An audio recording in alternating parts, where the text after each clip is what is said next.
আগ্রাসনকে রুখে দেওয়ার জন্য। বাংলাদেশের বিজেপিকে ধন্যবাদ জানাই যে তারা আওয়ামী লীগের আমলে আমরা দেখেছি কিভাবে বিড়ালের মতন থাকত, গতকাল আমরা সিংহের গর্জন দেখেছি। তারা বিড়ালের মতন কাপুরুষের পরিচয় দেয়নি।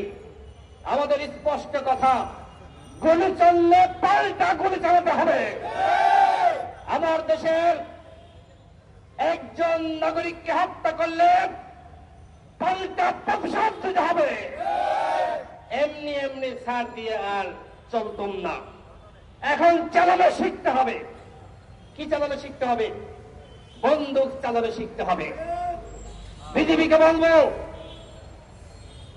ভারত আমার দেশের সীমান্তের নাগরিকদের উপর আগ্রাসন চালাচ্ছে, হত্যা করছে এবং ফেলানির মতন বাংলাদেশের মানুষের লাশকে সীমান্তের কাঁটাতারে ঝুলিয়ে রাখছে। আমরা বাংলাদেশের জনগণ ভারতের এই হত্যার যজ্ঞ আর মানব না। গতকাল জবাব দেওয়ার জন্য দেখেছেন না, একজন মুরব্বী তিনি হাতে ইট দিয়ে তিনি ছুটে চলছিলেন। সেখানে বিজেপি ঠেকিয়েছে, বাংলাদেশের মানুষ সেখানে লাঠি, খুন্তি, দা, ঝাঁটা, বারুণ নিয়ে জড়ো হয়েছিল।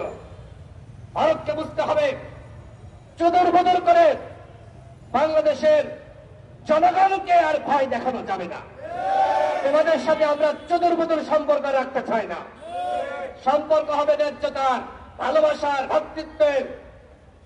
আওয়ামী লীগের সাথে তোমরা স্বামী স্ত্রীর সম্পর্ক তৈরি করেছিলে, তোমাদের স্ত্রী হাসিনাকে তোমরা নিয়ে গেছো।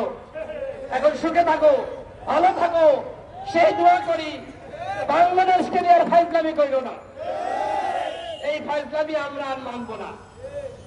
বন্ধুগণ, এই যে একের পর এক সীমান্তে আগ্রাসন চালাচ্ছে, হাসিনার আমলেও কিন্তু আমরা প্রতিবাদ করেছি। কেউ প্রতিবাদ করুক আর না করুক, গণ অধিকার পরিষদ এবং তার অঙ্গ সংগঠন ছাত্র, যুব, শ্রমিক, পেশাজীবী অধিকার পরিষদ প্রতিবাদ করেছে। যখন খনি, রক্তচক্ষু ওই সন্ত্রাসী যার হাতে মুসলমান লিডারের রক্ত, ওই নরেন্দ্র মোদী বাংলাদেশে এসেছিল, তখন সবার আগে সর্বপ্রথম প্রতিবাদ করেছে ছাত্র অধিকার পরিষদ, যুব অধিকার পরিষদ।